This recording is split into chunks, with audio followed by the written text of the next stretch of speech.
ada nggak sih proporsi yang bisa benar-benar dilakukan sama semua orang untuk menjaga kewarasan mereka dengan pengaturan finansialnya mereka? Nggak ada, sama kayak emosi aja ya. Karena misalnya dulu aku memberi porsi yang lebih banyak kepada yang membutuhkan, tapi kalau itu justru membuat kamu tersakiti, gimana? Karena aku nanya, kenapa kalian butuh financial planning gitu? Karena kita mau melakukannya in the right ways. Dan di situ membuat aku belajar, kamu bisa aja mencintai seseorang, tapi kamu bisa benci banget dengan money habits-nya.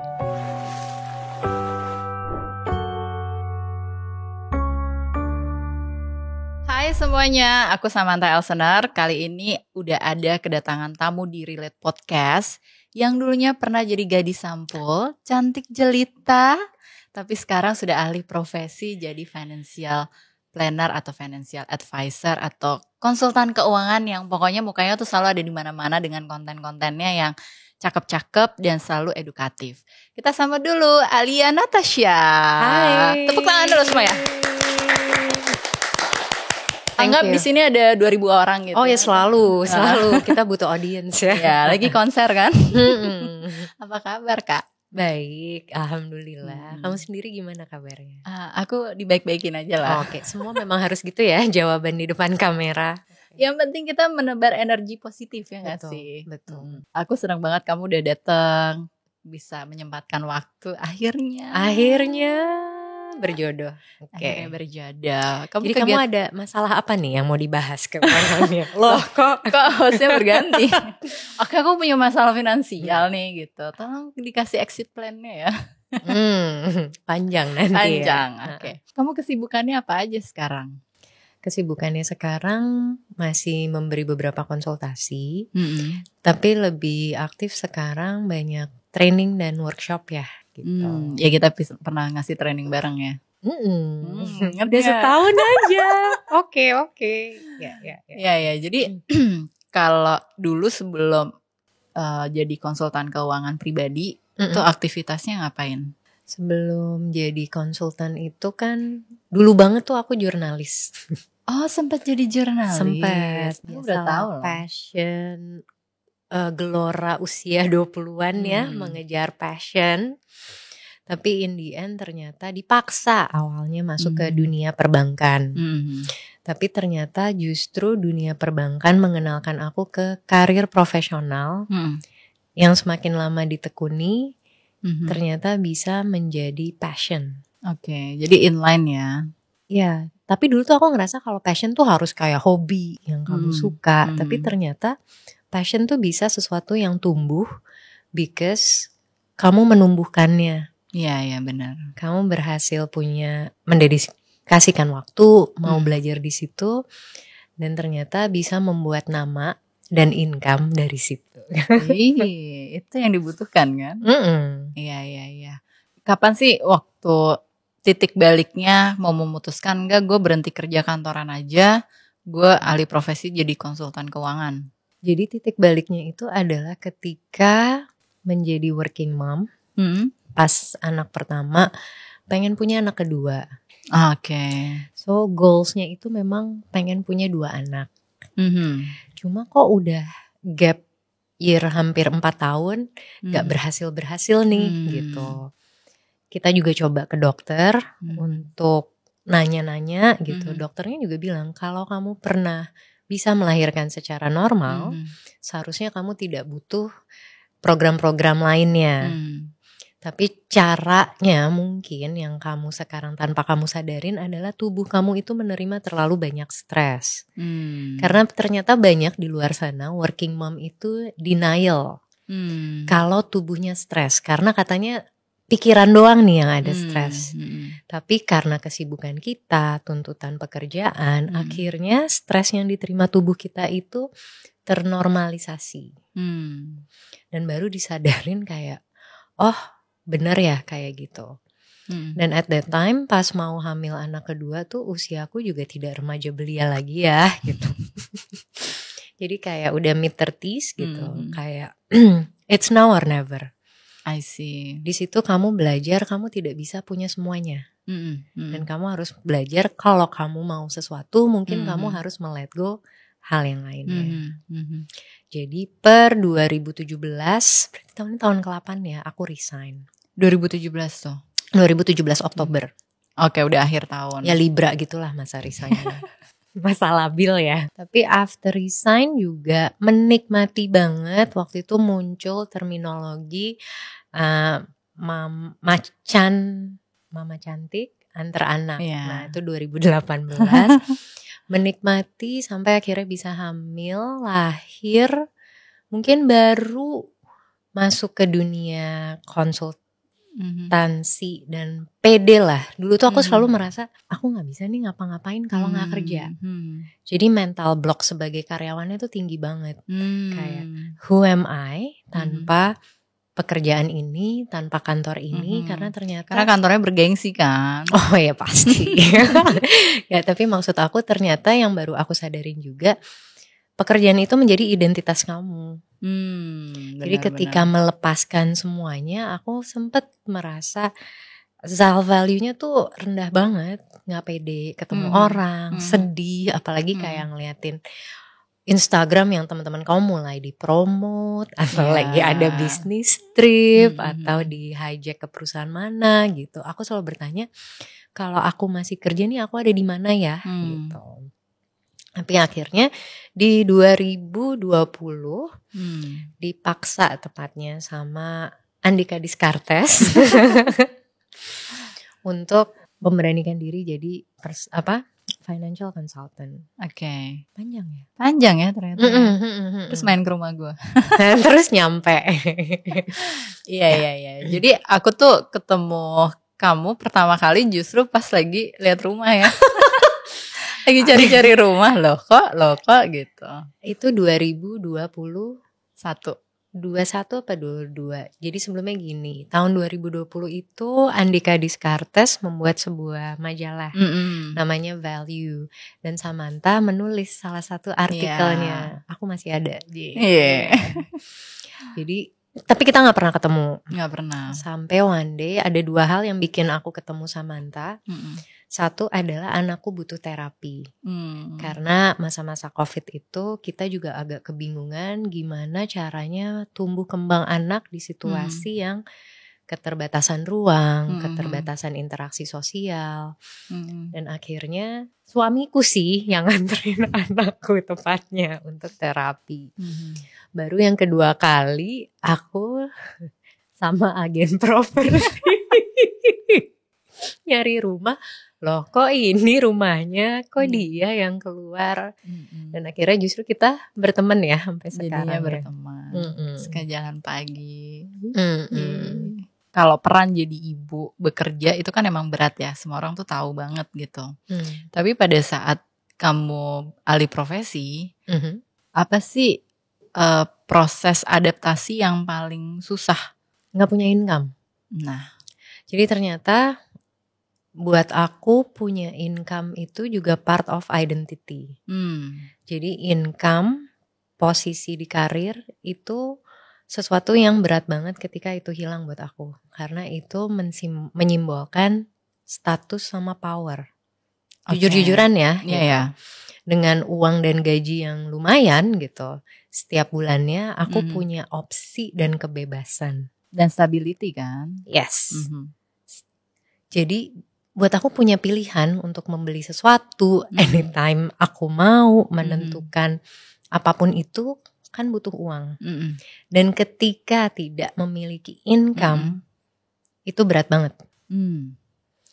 Dan kalau ada teman-teman di sini yang memang punya rencana resign, hal pertama yang harus dilakukan menurut aku adalah berdamai dengan apa yang kamu siap kehilangan. Berdamai dengan apa yang kita siap kehilangan. Karena kehilangan itu bisa diprediksi kan. Ya, sebenarnya kamu udah tahu gitu. Tapi mentalnya gak siap. Ya.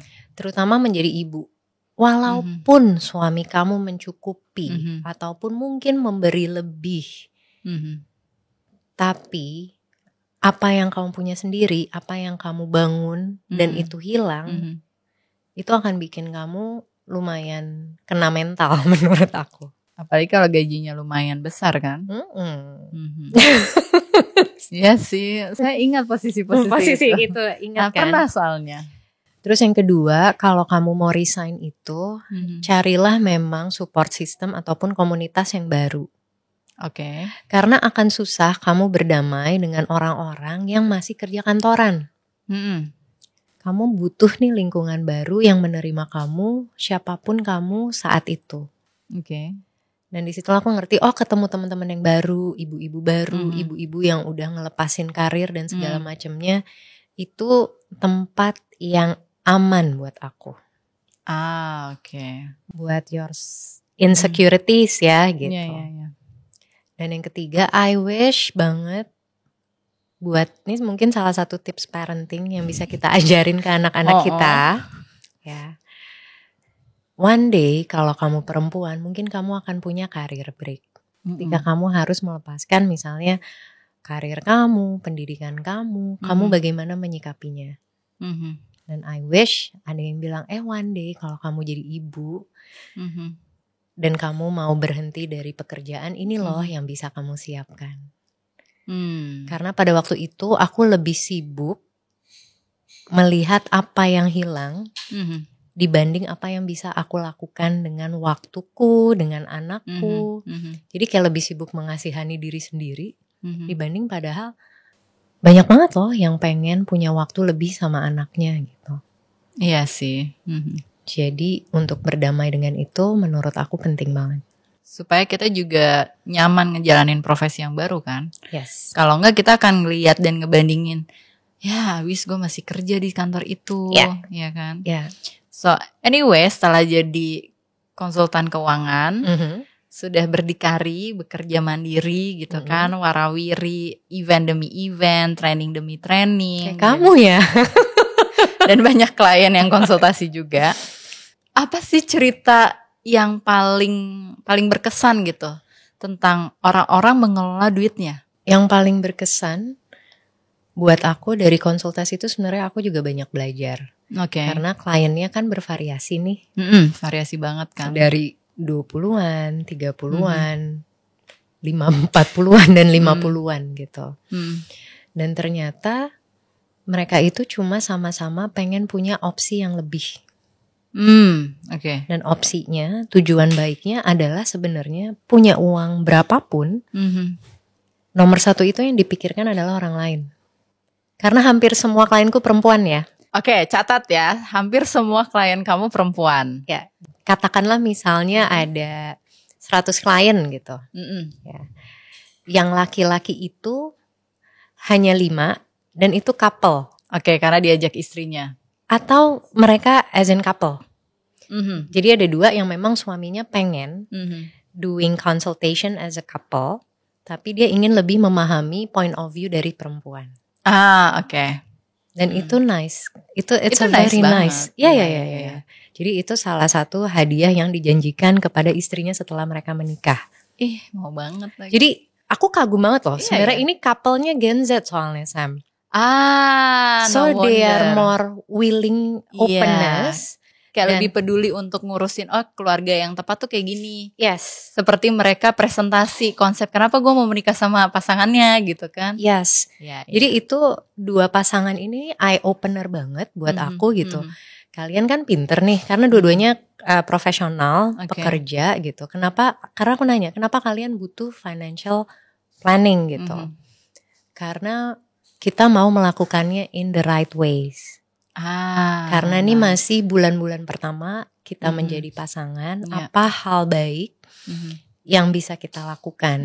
Dan di situ membuat aku belajar gitu. Kamu bisa aja mencintai seseorang, tapi kamu bisa benci banget dengan money habitsnya. Bisa. Bisa banget. Jadi you can build a life together, tapi maybe lo gak bisa build bank account together. Itu menohok sih. Oh gitu. Jadi menurut aku it's a very good things untuk generasi baru kita ataupun mungkin untuk milenial, kita juga saling belajar sama pasangan kita gitu. Iya. Karena yang namanya hidup dan dari semua financial konsultasi aku selalu bilang Hidup itu akan naik turun. Pasti.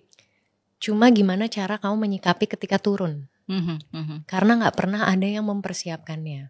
Betul. Naik gak butuh persiapan, butuh perjuangan. Iya, ya kan? Turun butuh persiapan. Turun itu butuh persiapan. Ya kalau gue lebih, nah kalau finansial, itu kan banyak orang bingung loh.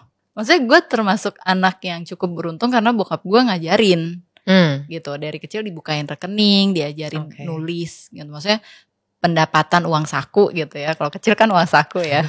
Terus kita ngeluarin buat apa aja sih gitu, planning buat kedepannya dan lain sebagainya gitu. Itu cukup diajarkan dan gue juga mengajarkan ke anak gue seperti itu gitu. Ternyata kalau di profesi sebagai psikolog tuh kan mental health juga relasinya sama kondisi keuangan. Tuh. Sebaliknya kondisi keuangan juga akan mempengaruhi kondisi kesehatan mental gitu kan. Yang tadi lo bilang gitu, anak Gen Z sebagai klien lo, mereka pengen memulai semuanya dari awal itu bagus dan benar, baik gitu ya. Itu sebenarnya jadi catatan penting gak sih orang untuk si millennials sih juga belajar dari mereka gitu? Ya, menurut aku ketika kamu merasa kalau this is the time untuk mengelola keuangan, itu udah a very good signal. Oke. Sama seperti misalnya memang mungkin kalau orang datang ke konsultan ataupun ke psikolog biasanya udah danger moment. Iya betul, udah kritis banget baru. Cuma karena aku melihat si Gen Z couple ini justru ketika mereka belum ada crisis, belum ada big fight, belum ada problem, itu jauh lebih baik untuk mengetahui fundamentalnya masing-masing. Benar. Dan berapa yang mereka punya itu ternyata tidak menentukan jadi makin sayang apa makin sebel gitu. Tapi apa yang bisa dilakukan untuk ini sama-sama tumbuh. Iya ya, karena anak pertama dari pernikahan kan duit. Karena 3 hal yang aku percaya untuk yang memiliki konsekuensi finansial paling besar adalah pekerjaan, sumber income. Ya, sumber income. Yang kedua adalah pasangan hidup. Oh bukan warisan ya? Bukan, bisa aja dari pasangannya. Bisa meningkatkan derajat tapi bisa melumpuhkan. Betul. Ya kan? Dan yang ketiga itu lokasi. Maksudnya? Lokasi kota kamu itu menentukan pekerjaan dan income yang bisa kamu dapatkan. Iya. Jadi kalau 3 hal ini tidak dibicarakan sebagai fundamental dari pernikahan, itu akan sangat menyusahkan. Karena 3 hal ini berhubungan selalu dengan uang. And this is 3 major aspek dari hidup kita. Kaitannya kalau sama kesehatan mental gitu ya.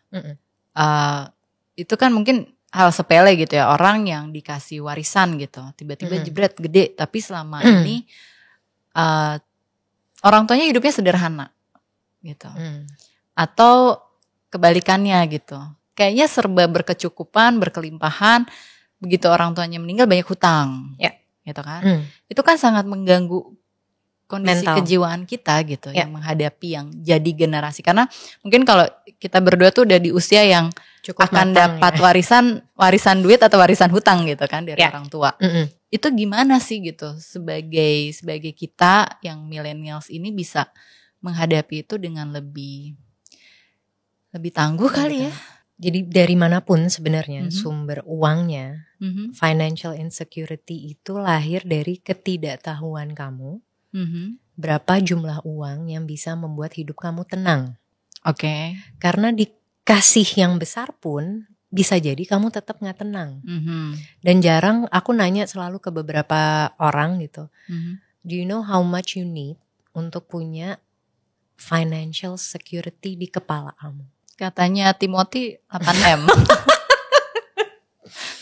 Katanya kan Timothy beda 8M nih. loh. Beda. Nah, jadi ketika kita tidak menghitung sendiri berapa harga ketenangan hidup kita ataupun secara finansial, kita hanya berhalusinasi. Betul. Jadi yang pertama aku bilang, coba hitung deh. Berapa sih kebutuhan kamu saat ini? Yang kedua, potensi being realistis ya gitu. Kamu mampu menabung berapa tiap bulan? Kita buat perhitungan aja nih, standar aja. Kalau 1 juta per bulan ditabung dengan annual return 6% aja. Dalam 20 tahunan sebenarnya itu udah jadi 400 hampir 500 jutaan. Itu 1 lama juta. kan? Lama. Tapi bisa. Dan suku bunganya rendah. Returnnya rendah. Cuma kadang kita tuh selalu mikir dapat apa sih 6%? Iya. Kayak pengennya 20% gitu kan? Iya. Ntar udah dapat 20%, dapat apa sih gitu? Jadi kadang manusia itu mengecilkan nilai dari yang mereka yakini. I see. Makanya kalau urusan duit nih. Kalau urusan duit atau urusan relationship. Udah tahu disayang, green flag gitu ya. Tapi ada aja yang kurang. Kalau masalah financial insecurity, kita harus tahu dulu si jumlah duit yang cukup buat kita berapa. Kalau financial trauma? Aku trauma. Jadi dulu justru mungkin trauma itu yang memotivasi aku untuk belajar finansial. Jadi keluargaku dulu memang mengalami financial hardship ya. Ada bisnis yang bangkrut dan mungkin itu di usia SD. Dan itu rasanya tidak mengenakan. Rasanya sebagian hidup kamu diambil oleh sesuatu yang kamu tidak tahu. Dan sejak saat itu aku berjanji aku harus bisa depend on myself. Dan entah kenapa dari sejak itu aku selalu punya tabungan, Sam. Jadi dan dulu bisa ya nabung 1.000 tuh bisa di celengan. Ke bank tuh nulis 1.000 gitu. Bisa. Terus bukunya dicetak gitu. Sekarang minimal 10.000. Buat aku financial trauma membawa aku ke jalan yang benar. Karena belajar finance. Jadi belajar finance dan belajar bertanggung jawab karena hidup kamu itu adalah hasil dari kebodohan kamu, kepintaran kamu, kegagalan kamu dalam memilih segala sesuatu. Ya, decision kan. Ya, dan decision itu konsekuensinya lagi-lagi ke finansial. Iya, apapun. Ya. Jadi menurut aku that financial trauma bisa jadi blessing kalau kamu mau belajar dari situ. Atau ya kalau kamu marah-marah playing victim, ya kamu juga kok yang ngerasain terus trauma itu. Kalau orang yang gak ngerti sama sekali dan gak mau belajar itu gimana dong masalah finance? Nasib keluarga dan teman-teman.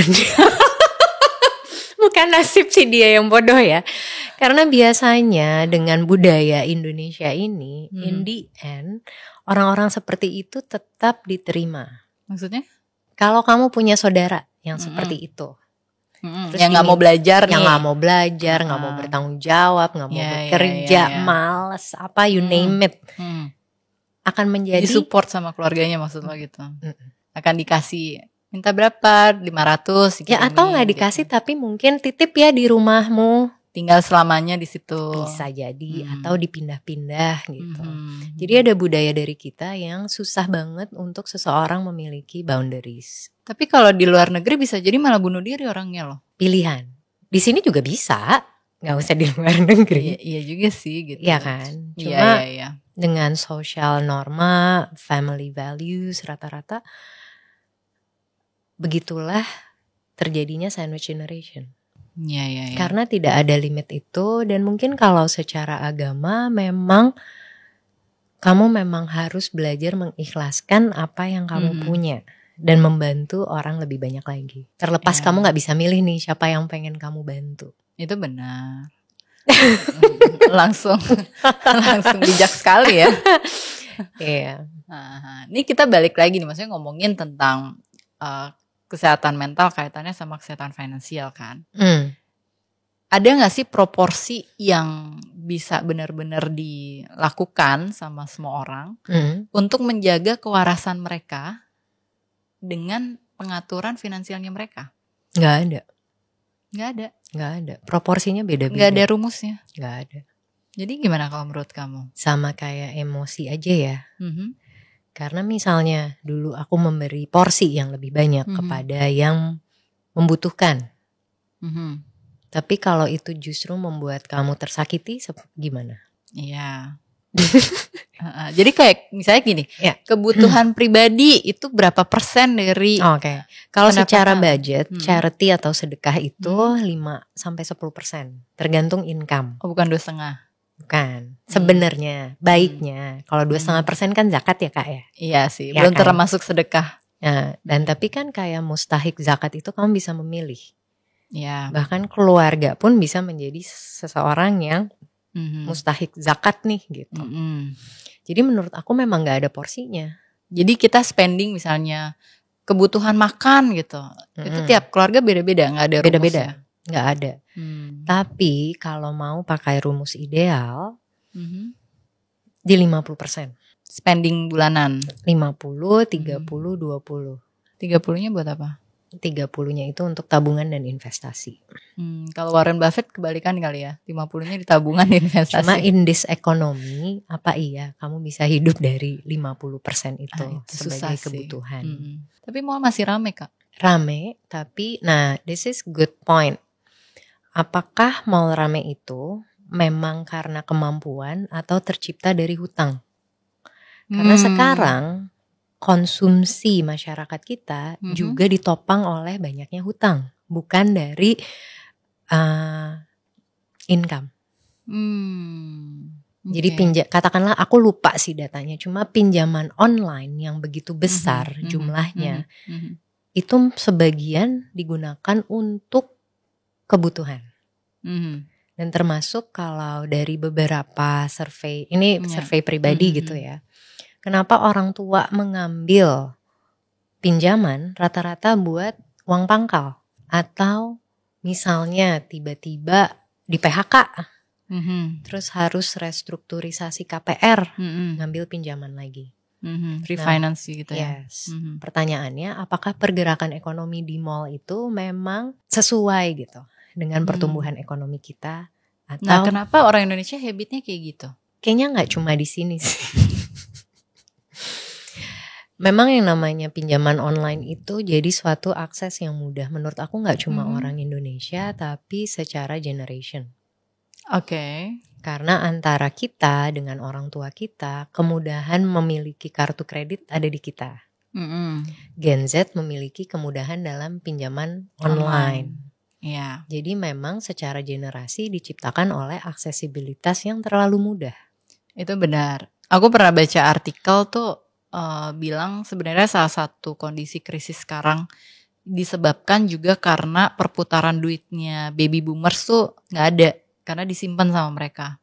Mungkin nggak disimpan karena mungkin juga udah banyak yang diwariskan. Cuma apakah asetnya itu memiliki value atau mudah dicairkan? Balik lagi ke antar generasi. Favorit instrumen investasi baby boomers kan properti dan tanah. Ya. Yang sekarang ini semua orang kesulitan cash nih, likuiditas. Apakah semudah itu untuk menjadikan aset properti itu menjadi uang? Sedangkan kita dan mungkin Gen Z lebih suka yang apa-apa mudah dicairkan. Kayak emas, reksadana, saham, kripto. Jadi memang ada perbedaan antara favorite instrumen aja. Kalau milenial favorite-nya apa? Tergantung ya. Tapi sejauh ini yang paling most favorite itu adalah emas dan SBN. Oke, belum Bitcoin. Bitcoin belum menyeluruh. Gen Z aja yang lebih mereka lebih open to risk kan. Terus kalau itu instrumen antar generasi gitu ya. Kalau ngajarin anak gitu, hal basic apa sebagai orang tua yang harus anak tuh paham gitu. Pokoknya dari orang tuanya, bukan ntar kalau udah gede belajar sendiri gitu. Nih aku nggak tahu ya, kamu setuju sama aku apa enggak. Sekarang ini buat aku ngajarin anak tentang uang itu susah. Tapi satu yang aku ajarin itu lo harus punya semangat juang. Dan semangat juang itu aku paksain ada lewat mereka ikut semua kompetisi. Iya. Jadi sama halnya kayak menciptakan financial planning. Nomor 1 harus punya goals. Betul. Goals mereka ikut kompetisi adalah untuk menang. Terlepas mereka menang atau enggak. Yang kedua mereka berjuang. Benar. Repeat, practice sampai bosen. Sampai akhirnya kamu tahu kemampuan terbaik kamu tuh seperti apa. Iya. Karena kemarin kan juga aku sempat consult ke kamu. Aku sempat konsultasi ke Sam. Karena satu hari anakku tuh nanya. Ini terkait uang saku. Uang saku yang aku rasa besar cukup untuk seminggu, ternyata kurang untuk di sekolahnya. Anakku bertanya, "Mom, are we that poor?" Itu shock. Iyalah. Ya kan? Jadi susah banget nih ngajarin anak tentang uang, karena langsung tercipta antara si kaya dan si miskin. Mungkin karena buku itu kali. Buku apa? Poor Dad Rich Oh, Dad. Nggak, belum nyampe situ anaknya. Jadi ya sejauh ini memang masih kita belajar budgetin aja. Tapi yang namanya sistem seperti ngebudget atau auto debit itu akan kalah dengan karakter seseorang. Jadi yang aku pelajarin apa sih yang bikin orang-orang ini mau sukses, berhasil atau bisa kaya raya. Yang satu adalah mereka tuh pejuang. Yang mana yang paling baik gitu untuk ngajarin anak bahwa mereka responsible with their money. Seperti yang selalu Samantha bilang di konsultasinya, case by case ya. Astaga. Cuma kalau aku balik lagi ngeliat ke anakku. Ketika dia mulai senang melakukan transaksi bahkan ke minimarket, it's the time. Oke, kuncinya berarti itu tuh ya. Ya, ketika dia mulai sering melakukan transaksi. Dan yang kedua, dengan adanya budget, mereka belajar melimit. Oke, benar. Jadi kontrolnya sebenarnya ada di mereka. Melimit uang yang mereka punya dan melimit batasan mereka bisa belinya sampai kapan. Dan mereka merasakan sendiri frustasi. Itu yang aku tunggu sebenarnya. Iya. Limitnya udah habis nih gitu kan. Aku gak bisa ini lagi nih. Oh gak bisa ini lagi nih. Top up. Gitu. Dan akhirnya ada kefrustasian itu. Dan selama 2 hari puasa jajan di minimarket, itu mengajarkan mereka, oh berarti memang aku harus bisa punya budget setiap hari ini segini. Dikecilin biar dibagi gitu. Karena anak-anak itu gak bisa dibilangin. Mereka harus learning by experience. Atau pengkondisian kan? Ya, tapi kayaknya anakku lebih cocok yang by experience. Rasain aja tuh puasa, aku bilang gitu. Jadi that's the way aku merasa di usia 8 tahun waktu itu. Itu 8 tahun ya. Oke. Sekarang di 10 tahun kita ajarin pakai QRIS. Ya. Dan dia mulai bertanggung jawab ke beberapa belanjaan rumah tangga. Misalnya sabun cuci piringnya habis, sabun cucinya habis. Nah aku masukin tuh sisip. Coba sekalian kamu ngitung gitu. Berapa sih biaya kebutuhan kita sebagai keluarga setiap minggunya dan apa yang kakak bisa lakuin. Kalau monopoli ngebantu gak? Belum pernah main sebagai keluarga. Konsep permainannya lah. Monopoli itu kan kayak kita ngeblok, kita punya lahan. Ya baby boomers banget sih permainan Mungkin itu. lebih cocok anak remaja. Karena di situ kadang di permainan beberapa remaja yang aku perhatikan, ada yang jadi maruk banget, kerjanya beli aset.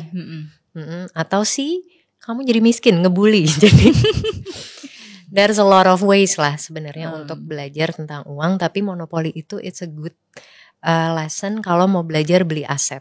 Karena aset ya. Aset. Karena kamu kocok dadu jalan pertama itu lokasi paling murah. So you understand what you buy sama potential returnnya seperti apa. Dan di aset yang paling mahal, kalau kamu tiba-tiba harus ada di situ, kamu bayar juga lebih mahal. Ya benar. Dan di situ juga kamu akan belajar apa yang mahal itu bisa jadi lebih mahal. Betul. Semakin kamu muter, semakin mahal yang kamu keluarkan. Jadi I think that's a good lesson. Kalau anak mau mulai berbisnis, ini kita ngomongin anak ya. Iya. Remaja lah gitu ya. Mau mulai berbisnis, terus minta orang tuanya jadi investor pertamanya. Pasti. Itu tepat atau enggak? Oke, sebenarnya aku coba pakai analogi anakku ya. Di sekolahnya kan memang ada business day. Iya. Dan pasti orang tua diminta support. Iya. Cuma dana investor itu aku tulis. Mama invest katakanlah misalnya 200.000. Kamu mau beli untuk apa? COGS kamu berapa? Kamu bisa gak balikin 200.000 ini ke mama, untungnya tuh berapa? Sesimpel itu. Karena kalau mereka tidak diajari berhitung, mereka akan selalu merasa dari kecil nih bisnis, apalagi sekolah-sekolah swasta ya, bisnis is a charity. Iya. Jualan kue tapi kita mahalan kuenya. Udah kita yang invest, kita yang bayar mahalan kuenya. Iya. Jadi 2 tahun terakhir aku ngajarin si kakak, bisnis itu memang untuk cari cuan. Yeah. And it's okay. Karena ada teman-temannya yang ngerasa kayak kita tuh nggak boleh ngambil untung dari teman. Tapi aku bilang, this is why you build a business and this is how your friend should support. Itu pasti orang tuanya suka minta diskon tuh. Nggak tahu deh gue. Soalnya kalau gue gitu ya, teman gue punya bisnis apa, gue nggak pernah minta gratisan dong gitu. Minta baju di endorse aja nggak pernah gitu. Kecuali ditawarin ya. Kecuali ditawarin. Terus udah gitu, kalau ada yang jualan apa ya beli. Nggak minta diskon dong atau apa. Gue udah beli nih, lo tambahin apa. Enggak. Yes. Gitu. Jadi kenapa sih gitu kok masih ada yang nggak mau mensupport gitu? Ya ada aja. Ya ada aja sih dengan pemikirannya aja. Ya. Nanti kita curhat di sesi lain ya. Ya. Jadi penting kayak misalnya dari kecil pun kalau anaknya punya business day, ajari secara profesional. Profesional, like the real business gitu kan maksudnya. Ya, profesional tadi ada modal, ada expenses, dan tanya apakah bisnisnya bisa untung atau enggak. Karena tujuan dari bisnis itu adalah profit, dan profit yang bikin kelangsungan hidup this business, karyawan kamu. Karena kalau fundamentalnya salah dari kecil, mereka akan merasa ya nggak apa-apa, hilang duit atau it's just charity gitu. Setuju. Yes. Thank you so much, aku belajar banyak loh. Masa. Ya intinya kan kalau kita bicara tentang anak, ya kita harus ngajarin konsep uang yang benar juga kan. Ya, benar. Karena itu fundamentalnya di dalam hidup. Thank you for coming. Sama-sama, Sam.